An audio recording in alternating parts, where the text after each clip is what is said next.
Parfait. Bonjour et bienvenue à notre session d'information pour le programme développemental des collectivités rurales de l'Ontario, DCRO comme acronyme. Je m'appelle Alex DeWitt, je suis conseiller en développement économique rural au ministère des Affaires rurales. Moi, je suis basé à Cornwall, Ontario. Euh, et maintenant, je vais le donner à mon collègue Paulette. Bonjour, moi, je suis Desrochers. Et comme Alex, je suis une conseillère en développement économique rural. Je suis basée à Verner, en Ontario, donc je couvre la région du Nord-Est. Je suis entre Sudbury et North Bay. Et c'est ça, Alex, si tu veux continuer. Bonjour, Nicole. OK, on va commencer avec la reconnaissance territoire. La province d'Ontario, nous sommes tous situés sur les territoires autochtones traditionnels et il est important de reconnaître l'histoire et les contributions des premiers peuples de cette terre.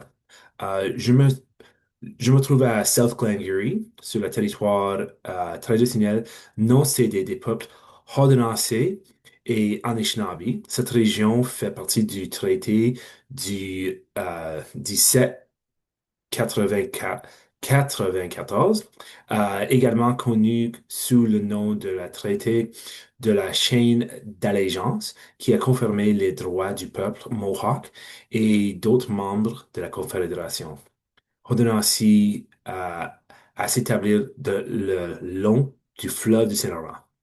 J'encourage chacun d'entre vous à vous renseigner sur les traités et les territoires traditionnels où vous vivez et travaillez et à réfléchir aux responsabilités que nous partageons tout dans les cheminées vers les vérités et la réconciliation.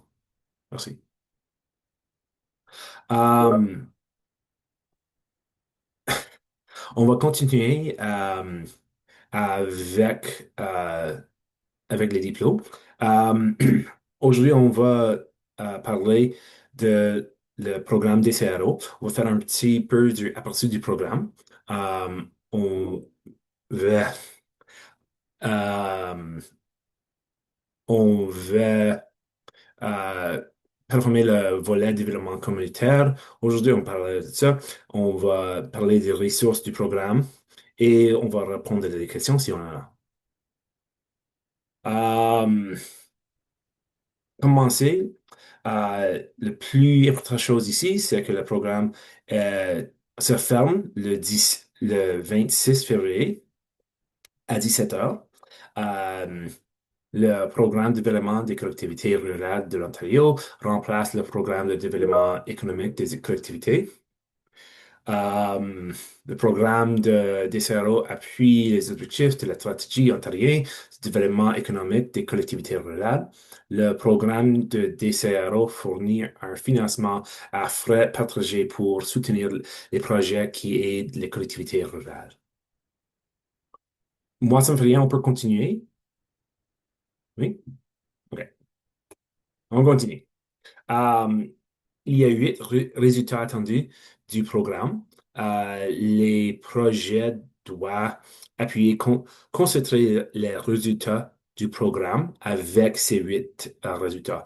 D'abord, les 8 sont les capacités et efficacités accrues aux fins du développement économique, les emplois attirés et conservés, les gestions des défis liés au perfectionnement de la main-d'œuvre, les actifs communautaires transformés ou modernisés qui stimulant la croissance économique et la résilience, les partenaires r- régionaux qui renforcent les économies locales et la résilience, élimination des obstacles économiques dans les collectivités rurales de l'Ontario, y compris ceux des communautés autochtones, accueillir les conservations ou agrandir des entreprises et investir, attirer ou maintenir.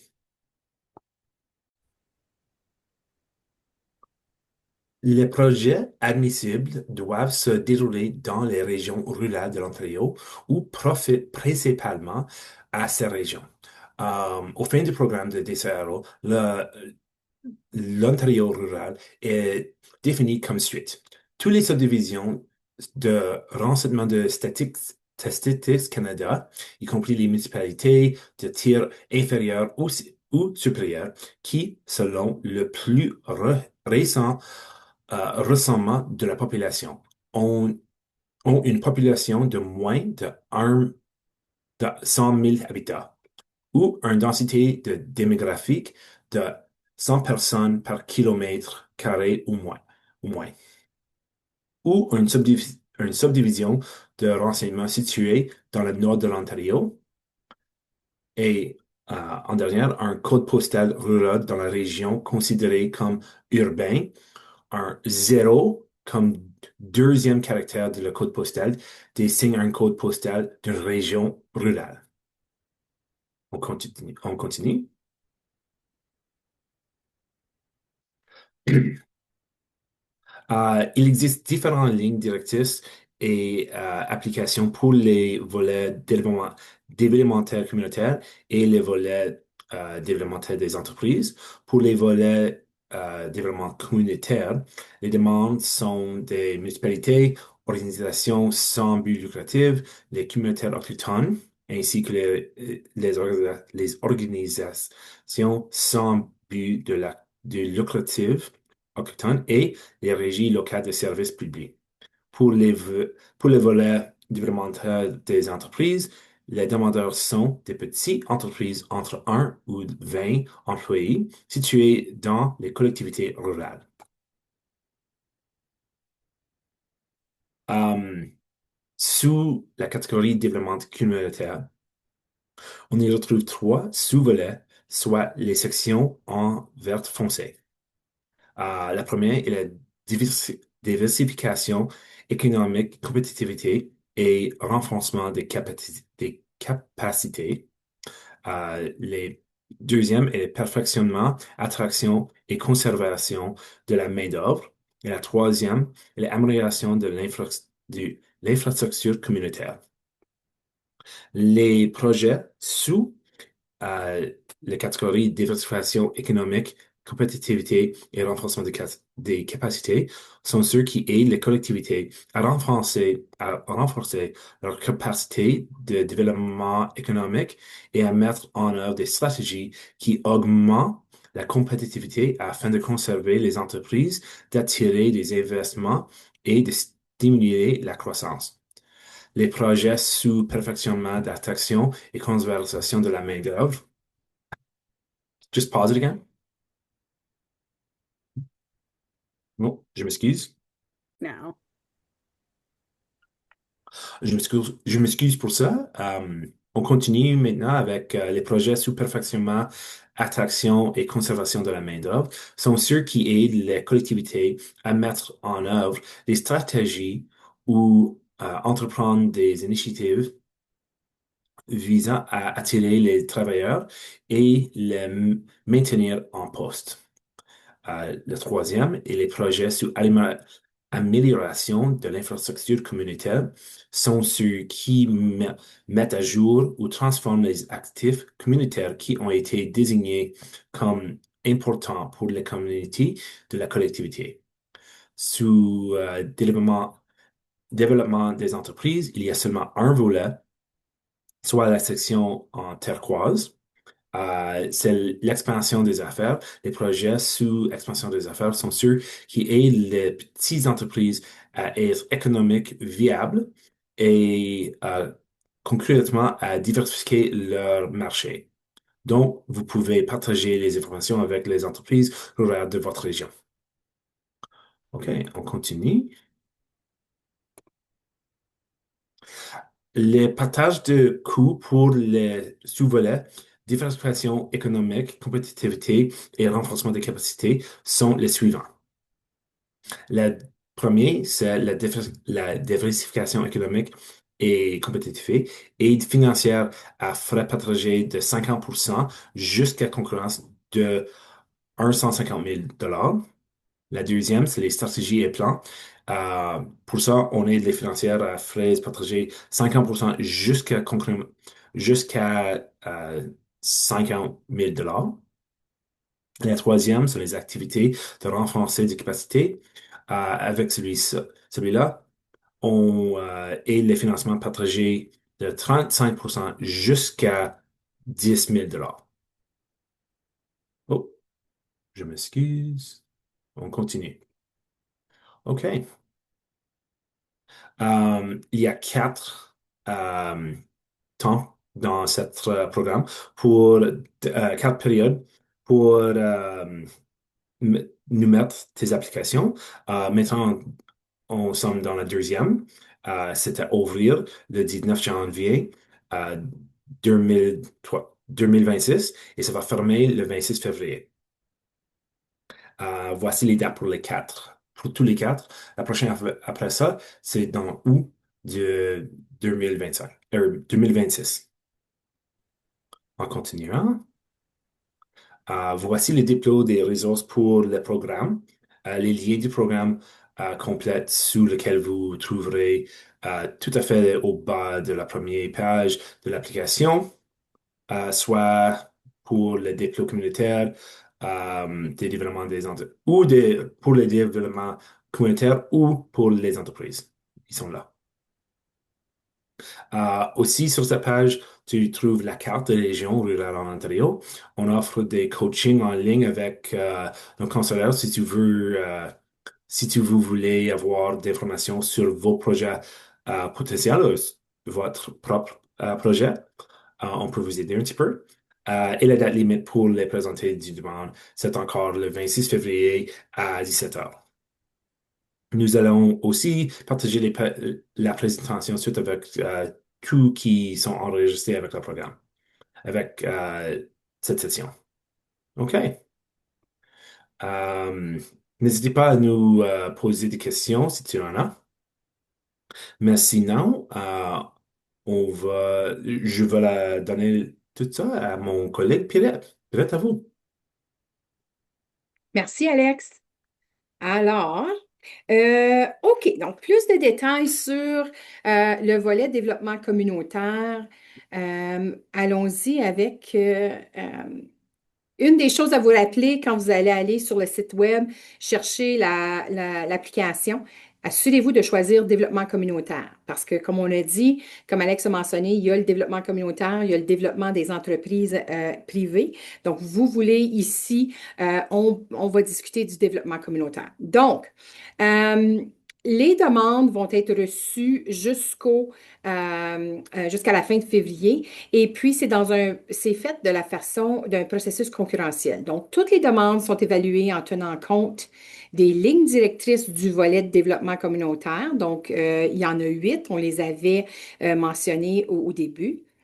Plusieurs demandes du même demandeur au cours de la même période de réception sont autorisées, mais on euh, on vous le déconseille.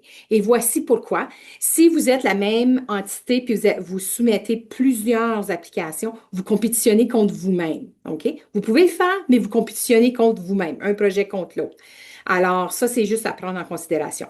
Un demandeur ne peut pas combiner ou cumuler des fonds de plusieurs ministères ou programmes gouvernementaux de la province pour le même projet. Donc, tu ne peux pas recevoir des fonds de DECRO ainsi que des fonds d'un autre ministère de la province. OK? Vous pouvez pour les programmes fédéraux, vous pouvez stacker fédéraux sur le provincial, mais pas provincial sur provincial. OK? Les demandes dans le domaine de développement communautaire doivent être pour des projets qui ne sont pas soutenus simultanément par d'autres financements financiers du gouvernement de l'Ontario. Alors là, je me répète, mais bel et bien, vous ne pouvez pas stacker sur un autre programme provincial. Les projets doivent se dérouler en Ontario rural et les projets doivent profiter à l'Ontario rural directement. Pour la prochaine diapo, allons-y avec le rôle du projet. Les admissibilités au volet de développement. Donc, Les demandeurs admissibles, c'est soit une municipalité, un organisme sans but lucratif, une communauté autochtone de l'Ontario ou un organisme autochtone sans but lucratif en Ontario, et une régie locale des services publics, et ça, c'est dans le nord de l'Ontario. Les demandeurs non admissibles, ça serait une personne individuelle, une entreprise individuelle ou un établissement de recherche ou un organisme dont la recherche et le développement constituent le champ d'activité principal. Un organisme sans but lucratif qui n'est pas constitué en société ou un organisme de bienfaisance enregistré. OK? Donc, ça, c'est par rapport à l'admissibilité. Le rôle du projet. Le demandeur, c'est la personne qui va soumettre, excusez, c'est la personne qui soumet l'application, c'est la personne avec qui nous, notre ministère, allons interagir avec. Vous êtes la personne ressource. Le demandeur soumettra la demande et cette dernière, si elle est retenue, c'est cette personne-là qui va signer l'entente de contribution avec la province de l'Ontario. Lorsque le demandeur travaille avec un partenaire, le demandeur est la personne ressource pour le projet et assume l'entière responsabilité de celui-ci, y compris la responsabilité juridique et la réception des paiements et la soumission des factures. Un partenaire, les demandeurs peuvent choisir de collaborer avec un partenaire dans le cadre du projet. Pour être considéré un partenaire dans la demande, le partenaire doit être un organisme ou un groupe communautaire qui contribue financièrement ou en nature au projet. Il peut être considéré comme un partenaire si l'organisme ou les groupes communautaires jouent un rôle dans le projet et y contribuent, encore une fois, en argent ou en nature. Donc, tu peux, en tant que demandant, soumettre ton projet individuellement. Mais si tu es capable de démontrer que tu as des partenaires dans ton projet, ça démontre que justement, ton projet a un impact communautaire beaucoup plus grand. Les partenaires, comme on dit, doivent pouvoir donner, participer soit financièrement ou en nature avec leur temps, des choses comme ça. C'est juste que ça vous donnerait plus de points. Mais si vous êtes uniquement le demandeur, c'est correct aussi. Donc, Alex, est-ce que tu veux continuer pour les volets, les sous-volets dans le développement communautaire? Bien sûr, merci. Euh, D'abord, pour les sous-volets de développement communautaire, encore, il y en a trois catégories. La première, c'est la diversification économique, compétitivité et renforcement des capacités. Ensuite, ça, on en a des stratégies et plans, la diversification économique et compétitivité, et les activités de renforcement des capacités. Le prochain sous-volet, c'est le perfectionnement, attraction et conservation de la main-d'œuvre. Ça, c'est une chose que nous autres, avec la ministre, on fait beaucoup. On peut vous aider et vous expliquer de ce projet-là. Et la troisième, est l'amélioration des infrastructures communautaires. On a deux sous-volets avec ça aussi, les grands projets et les petits projets. On va parler plus de tout ça dans un minute. Euh, la première, c'est les sous-volets stratégie et plan. Euh, pour ça, c'est les projets et, bon, je m'excuse, les projets élaborer des stratégies ou des plans qui améliorent la capacité des collectivités à s'engager dans les activités de développement économique. Nous autres, on va vous donner 50% du projet jusqu'à un financement provincial maximal de 50 000 dollars. Les exemples du projet sont des stratégies de développement économique, les plans de logement pour attirer les travailleurs et les maintenir en poste, les plans de faisabilité ou d'affaires et les plans d'amélioration de communautaire. On fait la prochaine. C'est les sous-volets diversification économique et compétitivité. Selon c'est les projets de, le, de ce sous-volet doivent permettre de mettre en œuvre une stratégie ou un plan existant. Pour ça, encore, on va vous donner 50% du projet à un financement maximal de 150 000. Les exemples pour ça sont maintien et expansion des entreprises, revitalisation des centres-villes, entrepreneurs et relève d'entreprise, marketing régional ou sensibilisation. Ça, c'est au moins deux communautaires pour être en région. D'abord, ça peut pas juste être la région de Castleman. C'est Castleman, Prescott Russell et peut-être Stormont, Dundas et Glengarry. Euh, et le dernier exemple, c'est les initiatives visant à l'adoption de technologies ou à l'universisation. Ça, c'est comme en utilisant des programmes comme Cloud Permit ou des choses comme ça qui peuvent vous aider à faire votre travail avec la municipalité, avec la collectivité un petit peu un petit peu plus vitement. La prochaine catégorie, maintenant, maintien et expansion des entreprises.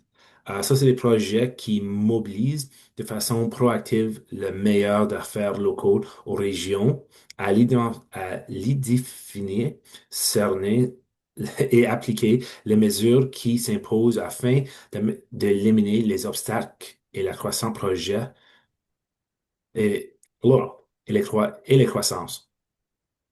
Ça fait mieux à lire ici et pas mes notes là. Je m'excuse. Euh, la prochaine, c'est la revitalisation des centres-villes. Ça, c'est les projets qui font la recherche et la mise en œuvre des mesures pour améliorer les centres-villes traditionnels. Encore, on a les outils et les ressources avec le ministre pour vous aider avec ce projet. Si tu parles à votre conseiller, comme moi ou Pierrette, on peut donner beaucoup de ressources sur ce projet-là. La prochaine, c'est les entrepreneurs et relève des entreprises. Ça, c'est les projets soutiennent les efforts d'émerger ou de relève des entreprises dans la collectivité. La prochaine, c'est le marketing régional ou sensibilisation. Projet la mise en œuvre des activités et de commercialisation ou de promotion décrit dans un plan de marketing ou de communication existant et susceptible d'avoir des retombées sur plusieurs collectivités dans la région. Et la dernière ici, c'est les initiatives visant l'adaptation des technologies ou de l'universisation. Ça, c'est des projets qui aident les entreprises ou les collectivités à renforcer leur capacité numérique et à participer à l'économie de l'information. La prochaine sous-volet, c'est les activités de renforcement des capacités. Pour ça, la description, c'est les activités qui aident les organismes à renforcer la capacité des collectivités à exécuter des activités de développement économique. Les activités doivent comporter un volet de perfectionnement de compétences ou de formation en développement économique. Pour ça, on va vous donner un maximal de 35% d'un projet pour un maximal fonds de 10 000 dollars. Ça, c'est pour les événements. D'abord, comme exemple, on en a la formation sur le développement communautaire axée sur les atouts, sommets ou conférences liées au développement économique communautaire, perfectionnement des compétences des leaders communautaires et activités de renforcement des activités de développement économique à l'échelle régionale. Oui, régionale. Et on continue. OK. Euh, le volet perfectionnement attraction et rétention de la main-d'œuvre. Pour ça, la description, c'est les projets qui aident les collectivités à mettre en œuvre des stratégies ou entreprendre des initiatives visant à attirer les travailleurs et les maintenir en poste. Pour ça, on va vous donner 50% du projet pour un maximal financement de 150 000 dollars. Les exemples des projets sont les campagnes collaboratives de marketing pour attirer les main-d'œuvre, l'amélioration des politiques et de la réglementation axée sur la main-d'œuvre, journée et événements consacrés aux carrières, formation des jeunes, système de jumelage des stratégies d'entreprise et accueillir des projets communautaires. Et on continue. Euh, la dernière, c'est les volets, sous-volets, c'est les améliorations de infrastructures communautaires. Ça, comme description, c'est les projets d'amélioration des actifs matériels de la collectivité qui ont été jugés stratégiquement importants pour les collectivités. Il existe des souverains des petits ou des grands projets qui ont des critères d'évaluation différents. Pour les deux, quand même, euh, la province finance un maximum de 35%. Pour les petits, c'est 25 000 dollars. Pour les grands projets, c'est le 250 000 dollars. Comme exemple, on a la restauration des attraits à caractère culturel, patrimonial ou touristique, les rénovations de bâtiments vacants ou sous-utilisés et mise en valeur des espaces publics de centre-ville. OK. Le prochain diplôme, c'est le volet amélioration des infrastructures communautaires. Euh, ça, c'est juste un petit peu plus sur les exemples qu'on vient juste de vous donner. D'abord, pour la restauration d'attraits à caractère culturel, patrimonial et touristique, les descriptions, on a, c'est les petits projets d'amélioration euh, visés à la restauration des attraits existants à caractère culturel, patrimonial et touristique selon les définitions établies dans la mise en œuvre des stratégies antérieures et projets revêtement de l'importance sur le plan du développement économique. Pour pour les rénovations des bâtiments vacants ou sous-utilisés, ils sont des petits projets d'immobilisation visant à rénover l'intérieur, mais pas l'extérieur, l'intérieur des bâtiments vacants ou sous-utilisés pour atteindre les résultats attendus à matière de développement économique. Et la troisième, les mises en valeur des espaces publics des centres-villes. Ça, c'est encore les petits projets d'immobilisation déjà définis dans des stratégies réalisées antérieures qui accroissent la fonctionnalité et la valeur économique dans les centres-villes ruraux ou des zones commerciales. Voici des exemples de projets non admissibles euh, pour ces volants. Le premier, c'est les projets qui ne peuvent pas produire des résultats attendus du programme. Euh, Ça, c'est la deuxième, c'est les projets qui ne profitent pas l'intérieur au rural. La troisième, c'est les projets bénéficiant de tout autre financement provincial. Le quatrième, c'est le projet cherchant à recevoir une aide financière aux fins de recherche universitaire. La prochaine, c'est la restructuration d'un dette, la collection des fonds ou le financement. En prochain, on a là les projets qui visent à influencer un ordre quel que sont le gouvernement à exercer des pressures sur celui-ci. Sur celui. D'abord, c'est du lobbying en anglais. OK? La prochaine, c'est les projets cherchant à recevoir une aide financière pour couvrir des espaces d'immobilisation majeurs. Les projets commercialisation et de revente qui n'ont pas de retombées sur au moins deux collectivités de tiers inférieurs ou au moins deux collectivités au sein d'une municipalité de tiers supérieur ou qui sont centrées uniquement sur des activités touristiques. La prochaine, c'est les projets qui visent principalement à organiser des événements dans le but d'attirer les touristes ou l'encourager la participation de la collectivité en général. La prochaine, c'est les projets bénéficient principalement à une entreprise individuelle ou à une organisation individuelle. La dernière, c'est les projets dont l'objectif principal est d'appuyer les efforts de conformité aux exigences actuelles de la loi ou de préparer un bien ou un actif pour une vente immédiate ou imminente. OK. Maintenant, est-ce que je peux vous retourner à vous autres, à toi, Péria, s'il vous plaît? Parfait. Merci beaucoup, Alex. Alors, les prochaines 5 diapos, on va vous donner des détails pour créer un projet gagnant. Il est important que vos projets appuient au moins trois jusqu'à jusqu'à 3 ou plus des 8 résultats attendus dans le décro.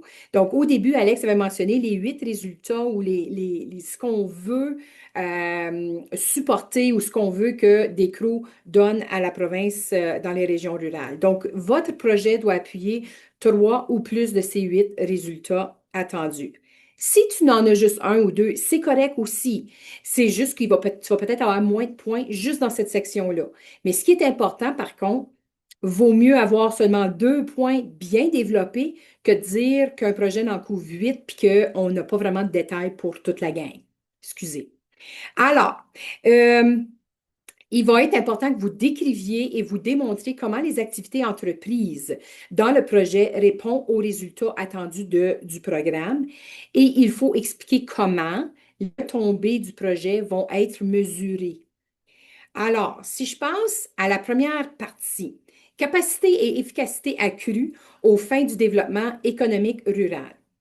Le processus ici, euh, le processus de renforcement des connaissances et compétences que doivent suivre les personnes, les organisations et les collectivités pour entreprendre et gérer leurs efforts de développement économique. Donc, un exemple de cela serait le nombre de personnes et d'entreprises mobilisées. Ça serait aussi le niveau de satisfaction quand vous avez fait ces activités-là. L'intention d'adopter l'information apprise aussi. Ça se mesure dans un questionnaire à la fin. Est-ce qu'on, l'information que les gens ont appris ou retenu de votre présentation ou de votre projet, est-ce qu'ils vont le mettre en application dans leur propre entreprise ou dans leur domaine? La prochaine diapo, un autre résultat attendu, c'est que les entreprises sont attirées, maintenues et agrandies. Ici, le nombre d'entreprises qui ont demeuré, voyons, qui ont demeuré ouverts ou qui se sont développées dans une collectivité et que et que l'on pourrait raisonnablement relier la continuité de leur entreprise aux activités du projet entrepris. Donc ça pourrait être le nombre d'entreprises accueillies, maintenues ou agrandies. Ça pourrait être la variation dans le nombre d'entreprises aussi. Les obstacles en milieu rural, y compris ceux des communautés autochtones, sont surmontés. Donc, vous présentez un projet qui va surmonter des obstacles que vous expériencez dans vos domaines, dans vos communautés. La réduction des obstacles qui empêchent les collectivités, les organisations ou les communautés autochtones de l'Ontario rural de bénéficier de la croissance ou du développement et qui peuvent être raisonnablement attribués aux activités de votre projet. Donc ici, un exemple de mesure, ça serait le nombre d'obstacles économiques que vous avez surmontés ou que vous avez traités, vous avez amélioré. Vous auriez aussi la description de l'obstacle économique, qu'est-ce qui est là en place, et la façon dont vous avez décidé de la surmonter. Donc, il faudra l'expliquer, puis c'est comme ça que vous allez le mesurer. Donc, ça doit être reflété dans votre projet quand vous le mentionnez. Un autre résultat attendu sont les investissements attirés ou maintenus. Alors, on serait capable de dire que l'attraction de nouveaux investissements de sources publiques ou privées ou le maintien des investissements dans une collectivité qui n'aurait peut-être pas eu lieu sans votre projet. Alors là, les mesures de rendement, vous les compteriez ou les comptabiliseriez en regardant si vous avez attiré ou maintenu des nouveaux investissements. Est-ce que la valeur des permis de construire, est-ce que la municipalité a donné plus de permis de construction? Ça veut dire qu'il y a de l'expansion qui se fait dans la communauté. Ou aussi, en regardant l'évaluation de l'impôt foncier, est-ce que ça a augmenté? Est-ce que les chiffres ont changé, là? Ça, c'est une façon de le mesurer. L'autre résultat attendu, on parle de emplois attirés ou conservés. Alors, le nombre de nouveaux postes rémunérés créés pendant le projet ou après la fin du projet que l'on peut directement relier aux activités de votre projet et qu'on peut prouver qu'il n'aurait peut-être pas été créé autrement. Si vous n'aviez pas fait votre projet, on n'aurait pas créé ces emplois-là ou on n'aurait pas retenu ces emplois-là. OK? Ça, c'est comme l'idée. Donc, le projet le nombre d'emplois existants qui seront conservés dans une collectivité pendant que le projet se fait ou après que le projet est terminé.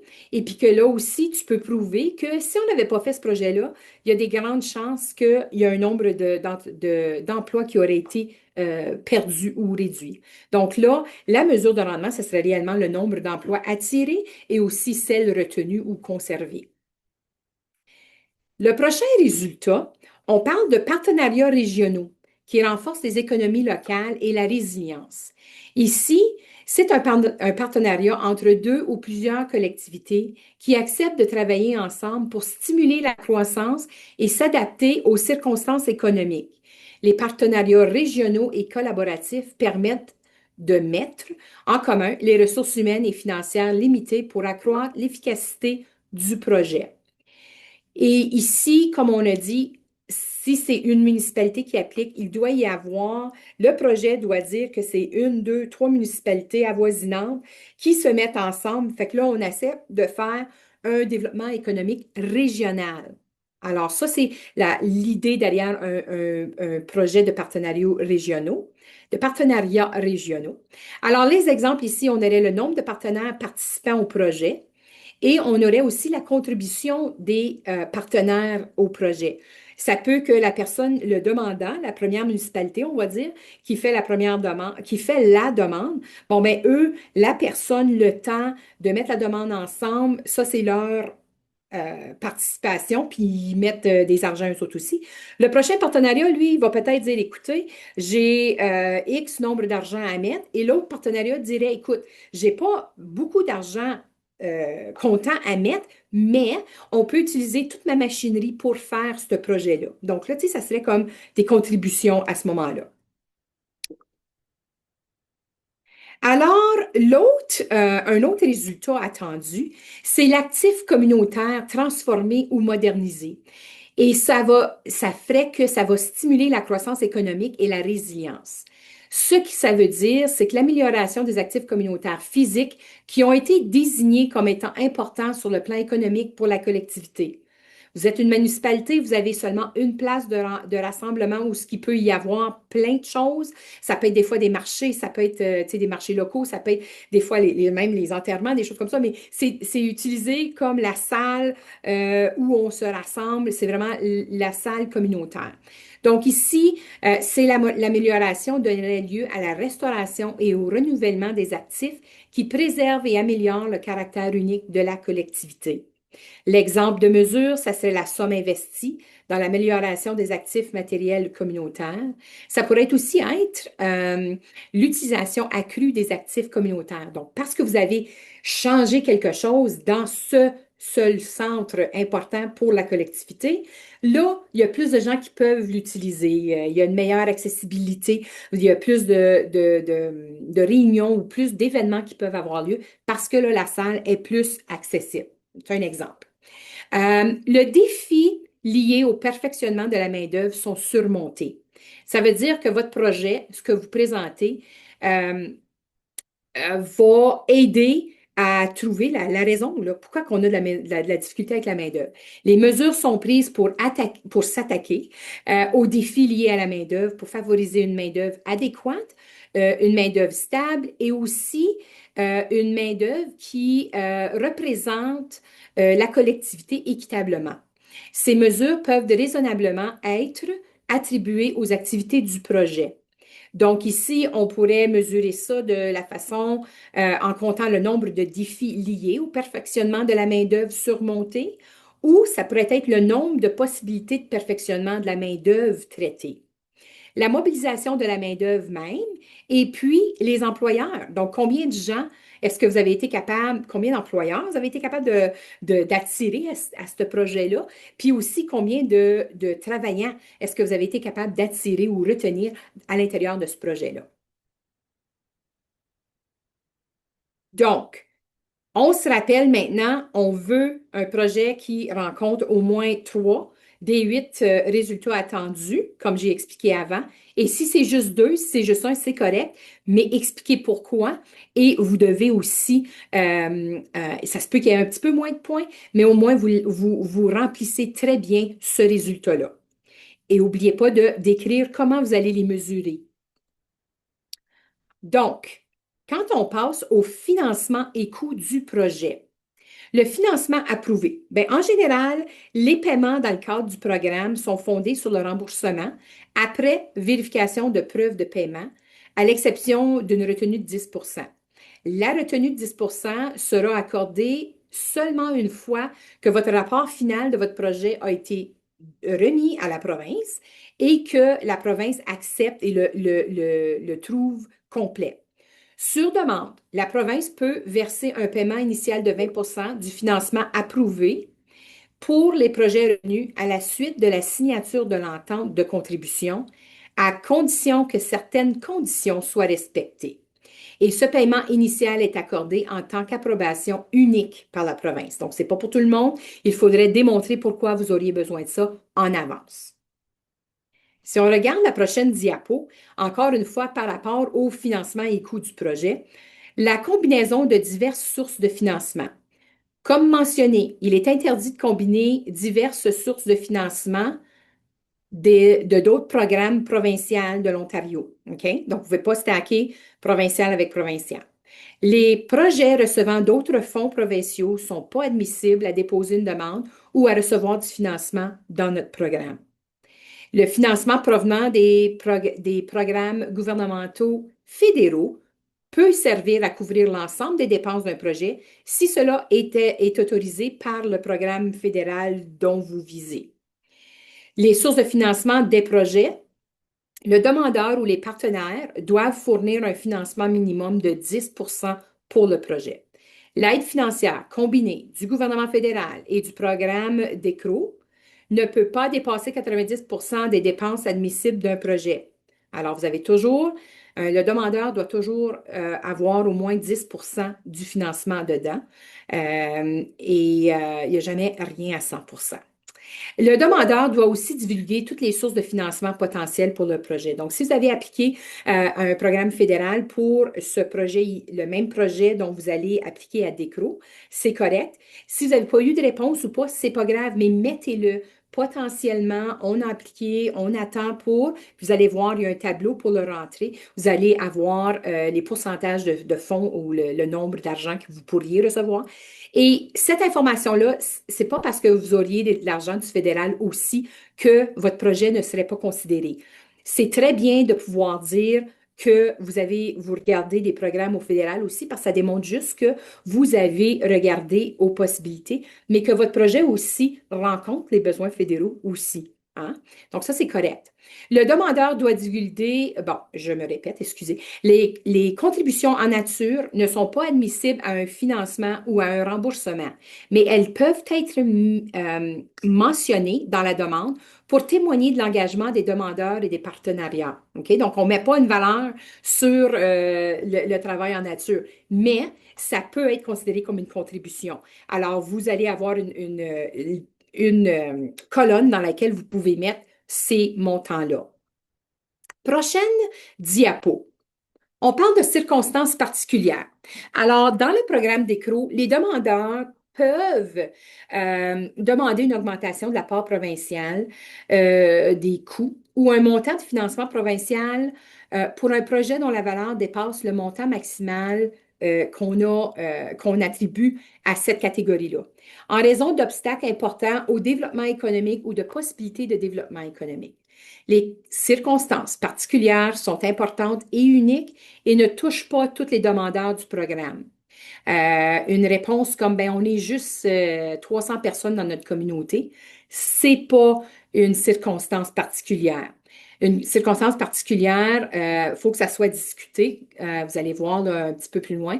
C'est toujours la ministre qui décidera à ce moment-là si on accorde une circonstance particulière de financement. Vous allez devoir expliquer en détail les obstacles ou les possibilités considérables et justifier les demandes de financement supplémentaires. Euh, et une telle décision de la province sera assujettie à des approbations provinciales supplémentaires qui pourraient avoir un incidence sur les échéanciers du projet. Donc, ça se peut que votre projet, par le temps que vous avez vos réponses, votre projet va peut-être avoir des différences de date, mais là, vous aurez à communiquer avec votre agent de projet. Les demandeurs qui souhaitent demander une augmentation de la part provinciale, de coûts ou du montant de financement provincial sont invités à communiquer avec le ministère avant de présenter la demande. Donc, assurez-vous de nous jaser avant de soumettre votre demande et comme ça, on peut commencer à préparer les discussions ou les documents par rapport à cela. Les dépenses admissibles maintenant.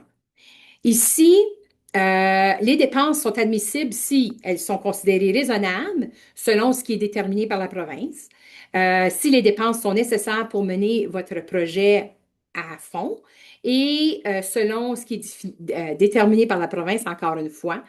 Vous devez aussi les mentionner dans l'entente de contribution. Donc, ça va être important dans votre partie de budget de montrer vos dépenses où ce qu'ils sont attribués. Est-ce que c'est tout juste sur un consultant qui va faire un travail ou est-ce que c'est sur réellement, vous avez besoin d'acheter ceci, ça. Vous devez expliquer grandement ou en détail les dépenses que vous avez, puis ça doit être dans votre entente de contribution. Si c'est pas là, puis à la fin de votre projet, là, quand il est le temps de recevoir le dernier 10 bien, ça se peut qu'il y ait des argents que vous n'allez pas être attribués si vous avez dépensé sur quelque chose qui n'était pas mentionné. Bon. Vous devez, les dépenses admissibles doivent être faites au cours de la période indiquée dans l'entente de contribution, donc entre la date en vigueur et celle de la fin de votre projet. Ça doit être des dépenses qui sont faites en Ontario et aussi les dépenses engagées en suivant un processus transparent, équitable, favorisant le meilleur rapport prix-qualité. Ce qui veut dire que les prix doivent être compétitifs et ne pas dépasser la juste valeur marchande. Les dépenses admissibles aussi sont celles qui sont payées à un tierce sans lien de dépendance. Donc, vous devez avoir, ça peut pas être mis, ça peut pas être donné là à à vous autres même, à la municipalité même si vous avez fait un projet là. C'est vraiment un third party là que vous devez faire. Les dépenses admissibles et non admissibles varient selon les volets et les sous-volets du projet. Donc, s'il vous plaît, lire les lignes directrices pour plus de détails. Bon. La description et les besoins du projet. Le demandeur doit décrire le projet et les activités à entreprendre, les résultats en matière de développement économique que le projet accomplira grâce aux activités du projet et aussi comment le projet profitera aux collectivités rurales de l'Ontario. Tout projet, on le répète encore, ça doit bénéficier les communautés rurales de l'Ontario. Les éléments doivent s'harmoniser avec les activités énumérées dans le plan de travail et le budget. Et le demandeur doit décrire en quoi ce projet est nécessaire et comment il répondra à un besoin ou à une occasion de développement économique. Le besoin du projet doit faire référence à tous les plans et les études où ces besoins ou les possibilités ont été enregistrés ou recensés. Vous êtes une entité qui avait fait une étude l'an passé, l'an d'avant, où vous avez des nouvelles statistiques ou de nouvelles études qui prouvent là, que ce projet ici doit être mis en place. Faites-y référence. Rajoutez-le dans votre application, mais faites-y référence à travers votre application. C'est à cause de cette étude-là et ces données-là et cela que nous voulons maintenant entreprendre ce projet ici. Vous devez le mentionner, faites-y référence, puis ajoutez-le, attachez-le à votre application. Les renseignements supplémentaires doivent être joints lors de la présentation de la demande. Pour regarder votre plan de travail maintenant, s'il vous plaît, fournissez une explication détaillée de la manière dont le projet sera mené à bien en remplissant le modèle de plan de travail et le budget du projet dans le formulaire de demande. On fournit le budget, on fournit un modèle de plan de travail. Utilisez-le, développez-le et ajoutez-le. C'est ce qu'on a besoin parce que ça démontre que vous y avez pensé. Vous avez un plan, une marche à suivre pour être capable de s'assurer que le projet va bien se faire. Le plan de travail du projet doit dresser la liste des activités prévues pour mener à bien le projet et préciser les dates de début et fin de chaque activité. Ça vous prend 3 mois faire cette partie-ci du projet. Là, l'autre projet, ça va faire pas l'autre projet, mais l'autre section, ça va prendre 2 semaines. Ensuite, vous avez un 3 mois pour l'autre section. Allez-y, mentionnez-le. Et puis de même, ça vous donne aussi une façon de suivre si votre projet est à date, puis vous allez arriver aux bonnes dates de fin. Il est recommandé aux demandeurs de joindre les documents supplémentaires pertinents à l'appui de demande. Donc ça, je l'ai mentionné, puis on va le répéter plusieurs fois. Rajoutez-le. Vous avez des études qui prouvent ou qui disent, tu sais, municipalité X a besoin de ça, là, là, là, là. Oui, ça va donner. Mettez-le dedans, rajoutez-le et faites-y référence à l'intérieur de votre explication de projet. Bon, si je passe au budget, euh, le budget du projet doit mettre la liste des éléments des coûts propres à chaque activité mentionnée dans le plan de travail qui sont admissibles. Certaines activités qui peuvent être liées à plus d'un élément de coût admissible, comme par exemple une foire commerciale peut entraîner des coûts en ce qui a trait au kiosque, à l'impression, au marketing et à la promotion de l'événement. Donc, tu sais, vous devez bien séparer en catégories. Énumérez les coûts admissibles et non admissibles. Il y a deux rangées, mettez-les et aussi mettez dans les coûts en nature aussi. Il y a une troisième rangée si je ne me trompe pas. Les dévis et les estimations. Là-dessus, les dévis ou les estimations doivent comprendre une ventilation par catégorie. Puis ici, ventilation, on veut tu sais, démontrer. Alors, par catégorie, tu vas préciser tous les éléments par élément de coût. Les demandeurs peuvent soumettre des dévis et des estimations pour les éléments de coût supérieurs à 10 000 et les dévis peuvent être fournis soit sur papier en tête du fournisseur, soit sous forme de capture d'écran du site Web du fournisseur. Et assurez-vous, par contre, que la capture d'écran inclut le URL du site Web, la liste détaillée et les totaux. OK? Donc, ça peut compter pour une estimation, un devis ou une cotation. Alors, la prochaine diapo, si je m'en tiens à celle-ci, le processus de sélection. On vous explique comment ça fonctionne. Alors, premièrement, on va vérifier si vous êtes admissible. Donc, la première étape, la demande doit répondre aux critères d'admissibilité de base suivant, pour passer à la deuxième étape. Donc, le formulaire de demande doit être complet et remis à Décro à l'intérieur de la période d'application et à 5 heures cette journée-là, that's it, là, comme 17 heures, c'est 5 heures. Donc, si on fait 16h59, là, après ça, là, ben, votre application est considérée inadmissible. Donc, essayez de l'envoyer un petit peu plus avant ça. La demande répond à tous les critères d'admissibilité concernant le demandeur. Donc, dans le guide, ça vous dit qui est un demandeur, qui qualifie, qui est admissible. L'application répond à tous les critères d'admissibilité concernant le projet et le projet se déroule dans des régions rurales de l'Ontario et ce sont les régions rurales qui vont profiter du projet. OK? Donc ça, étape numéro un, c'est ça l'admissibilité. Direct en partant, si vous n'avez pas ça, on ne s'en va pas à l'étape 2.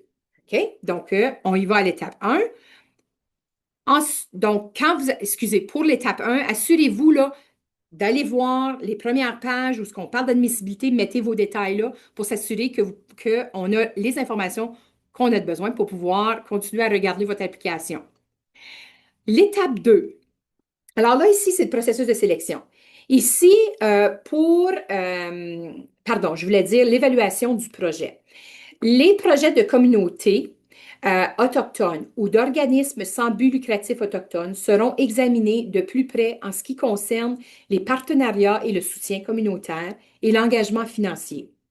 Pour ce qui est des projets qui demandent un financement provincial pouvant atteindre 25 000 les demandes ne seront pas évaluées selon les critères suivants. Donc, si c'est 25 000 et moins, les mesures du rendement et la viabilité ne seront pas évaluées. On ne mettra pas de point dessus. Les demandes seront évaluées selon les critères suivants qui sont énoncés en ordre d'importance. Alors, voici les critères suivants pour l'étape 2. Quand on va regarder votre application, voici comment on y va. Alors, les résultats attendus du programme d'ECRO, donc dans le critère d'évaluation, le projet permet d'atteindre un ou plusieurs des résultats attendus du programme d'ECRO. Donc ici, vous allez avoir fait une forte corrélation avec au moins 3 résultats attendus du programme d'ECRO que le projet permettra d'atteindre. Une description détaillée de la façon dont les mesures euh, prises grâce au projet permettront d'atteindre ces résultats attendus. L'autre chose, la description du projet. La description détaillée du projet comprenant les résultats en matière de développement économique, les activités, les avantages pour l'Ontario rural, l'harmonisation avec le plan de travail et le budget et la capacité de l'organisation à mener le projet à fond. OK? Donc, ça, c'est une chose. On a vu là, dans la première application. Souvent, les gens ont fait l'application, puis on ne veut pas se vanter qu'on a déjà fait des bons projets, qu'on a déjà complété plusieurs projets. C'est important de le dire, que vous avez les gens, vous avez la main-d'œuvre, vous avez de l'expérience de gérer un projet, vous n'avez, tu sais, montrez les expériences que vous avez, parce que ça nous dit, OK, bien, l'organisation qui applique a la capacité de gérer cela et ça vous donne plus vos points, là, plus de points à ce moment-là. Donc, votre projet la description va comprendre les résultats en matière de développement économique que le projet va atteindre, les principales activités aussi que vous allez faire. On va y trouver aussi les avantages pour l'Ontario rural, l'harmonisation avec le plan de travail et le budget. Donc, votre plan de travail, vous dites, vous faites ça, bien, le budget doit le matcher ou correspondre.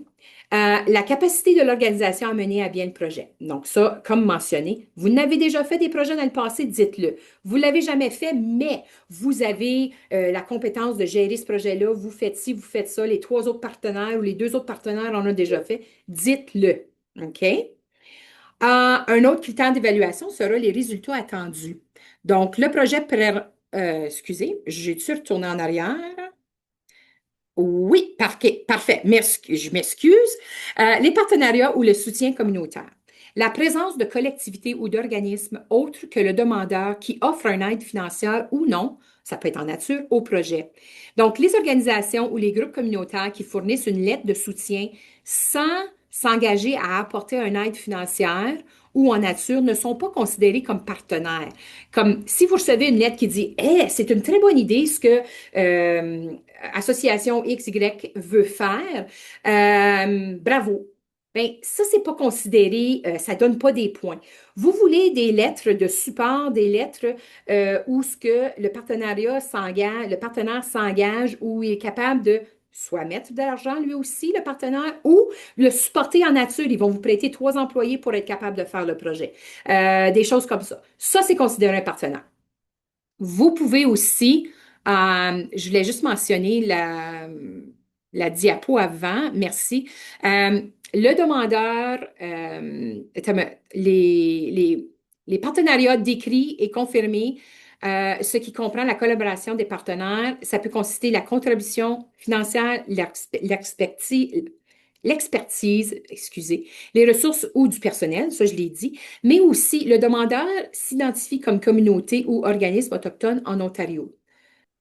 Alors, pour le critère dans le critère d'évaluation pour le plan de travail et le budget, la date, si vous finissez votre projet avant le 31 mars 2027, vous allez avoir un petit peu plus de points.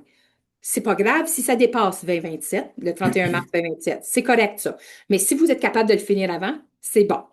Et aussi, les dévis et les propositions à l'appui des dépenses, si elles sont supérieures à 10 000. Donc, vous devez rajouter ça. Si vous fournissez tout ça dans votre application, vous avez, tu sais, vous rencontrez toutes les petits checkmarks, là. Ça veut dire que c'est complet, puis ça va être plus facile, ça va vous donner plus de points dans votre application. Pour la prochaine diapo, le prochain critère d'évaluation, on doit voir la viabilité du projet. On doit voir que le projet permettra de réaliser des activités et d'atteindre des résultats à plus long terme en matière de développement économique lorsque le financement alloué dans le cadre de DECRO prendra fin, et ce, grâce à un financement de mise en œuvre déterminé pour les stratégies et les plans, au soutien des résultats du projet après la fin du financement, à des activités favorisant la viabilité, par exemple le transfert de connaissances et l'échange de matériel après les activités, et à des plans de viabilité. Donc, est-ce que votre projet va survivre une fois qu'il n'y a plus d'argent gouvernemental? C'est ça qui est important. Vous devez le démontrer comment vous vous rendez là. Alors, pour justifier ou si vous fournissez ces informations-là, il y aura plus de points. Donc, le déploiement d'efforts importants est ciblé pour engager une contribution à plus long terme au développement économique au terme de financement alloué dans le cadre de DECRO. Ou si vous demandez un financement, le financement demandé pour le projet est moins, peut atteindre 25 000. OK? Donc, ça, c'est une façon, une autre chose à retenir. Et finalement, comme critère d'évaluation, l'engagement financier. Le demandeur démontre que vous avez pris l'engagement financier pour mener à fond le projet grâce à une aide financière provinciale à frais partagés accordée habituellement et requise pour ce type de projet. Le demandeur a pris un engagement financier égal ou supérieur à l'aide financière à frais partagés provinciale requise. Donc, si vous êtes capable de démontrer ça dans votre budget, que oui, bon, vous avez demandé 150 000 peut-être à nous, mais vous avez aussi plus. Parfait, c'est bon. Ou le demandeur s'identifie comme une communauté autochtone ou un organisme sans but lucratif autochtone. Alors là, ce sont des éléments là, pour que le formulaire, quand on regarde le formulaire, puis quand on va évaluer les critères d'évaluation, c'est d'en prendre en considération. Bon, je retourne le micro à Alex pour faire l'étape numéro 3 pour les approbations. OK, merci Pierre. Oui, avec les approbations, toutes les demandes retenues après l'étape seront étudiées par le comité consultatif de développement économique des collectivités rurales, soit c'est les volontaires et les personnes comme moi et Pierre dans le ministère. Après ça, ça va arriver, le comité consultatif formulera des recommandations non contraignantes à la ministre des Affaires rurales en vue d'un financement.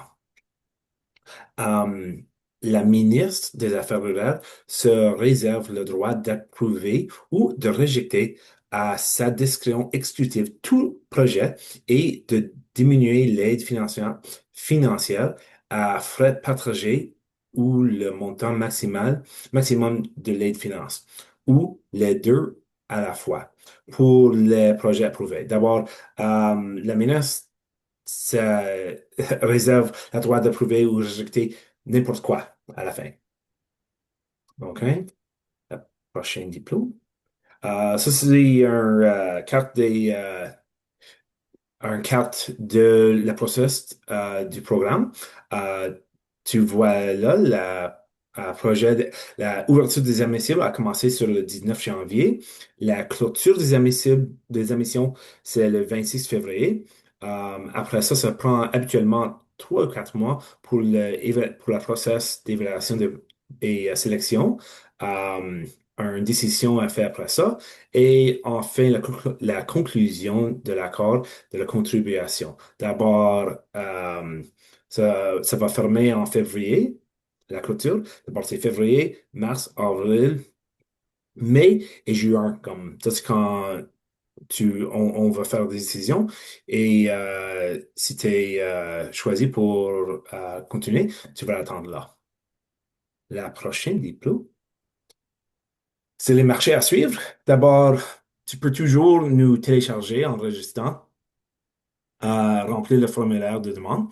Euh, Tu peux envoyer un courriel à l'adresse de rodprogram@ontario.ca si tu veux, si tu as des questions ou si tu veux beaucoup plus d'aide. Et en plus de ça, tu peux aussi à mettre avec une session de coaching avec nous autres, les consultants. Euh, tu, euh, Tu vas l'envoyer le formulaire à cette adresse aussi. Euh, il faut que il faut que tu ajoutes tout ce que tu veux pour le budget et pour les quotes, là, pour toutes les estimations avec euh, ton formulaire de demande. Chaque addition courriel, si tu peux pas tout mettre dans un courriel, tu peux la mettre dans un autre, mais il faut que tu dis comme l'application de Alex DeWitt, numéro un 2 1 de 10 2 de 10 3 de 10 pour qu'on sache exactement combien, euh, combien de courriels vient avec toute la documentation pour votre formulaire de demande. Euh, et encore, ajoute tous les études de faisabilité, les plans stratégiques, les rapports, les recherches partenaires, tout ce que tu veux pour nous donner jusqu'à, tu sais, comme nous autres, on a tout qui est besoin pour votre application. La troisième étape, c'est la province n'évaluera que les demandes du rempli reçues dans le cadre du programme de DCRO. Elle enverra un courriel de confirmation comportement un numéro de demande dans les 5 jours ouvrables suivant la réception de la demande. D'abord, nous autres, on va vous donner un courriel.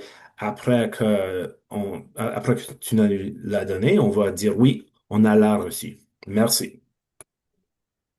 Voici toutes les ressources du programme. Encore, tu vois là les lignes directrices du programme, les demandes, les enregistrements de cette session seront partagés avec les participants, toute cette vidéo. Encore la carte de région rurale et urbaine, c'est là aussi. C'est là aussi. On a un numéro téléphonique, le email, là, qu'on vient juste de parler, le ROD Program en Ontario.ca. Tu peux encore voir les lignes directrices en lien ici, encadrement en ligne. Et tu peux avoir des rendez-vous en ligne avec les conseillers de la ministère. Il y a un lien là pour vous parler à nous autres. On peut consulter les lignes directrices du programme à l'avance de rendez-vous. On peut transmettre un résumé du projet ou un ébauché de demande au consulaire avant l'appel, juste pour la faire un petit peu plus vitement. Et encore le date limite pour cette demande, c'est le 26 février à 17 heures. OK. Maintenant, on a le temps pour la question. Je voulais juste rajouter aussi, Alex, Oui. une fois que vous avez soumis votre application, oui, on est supposé de vous répondre à l'intérieur de 4 5 jours après que vous nous l'avez envoyé, là, qu'on l'a bien reçu. Si vous voyez que vous ne recevez pas ou vous n'avez pas reçu un courriel de confirmation après 4 5 jours, s'il vous plaît, réécrire à Décro, au ROD Program à ontario.ca, juste pour vérifier. On ne voudrait pas là, que l'application se soit perdue en quelque part, ça serait dommage. Donc, juste Après, là, 4 ou 5 jours, si vous voyez qu'on n'a pas dit, oh, et c'est bien reçu, posez-nous la question. Oui, merci. Donc, c'est tout.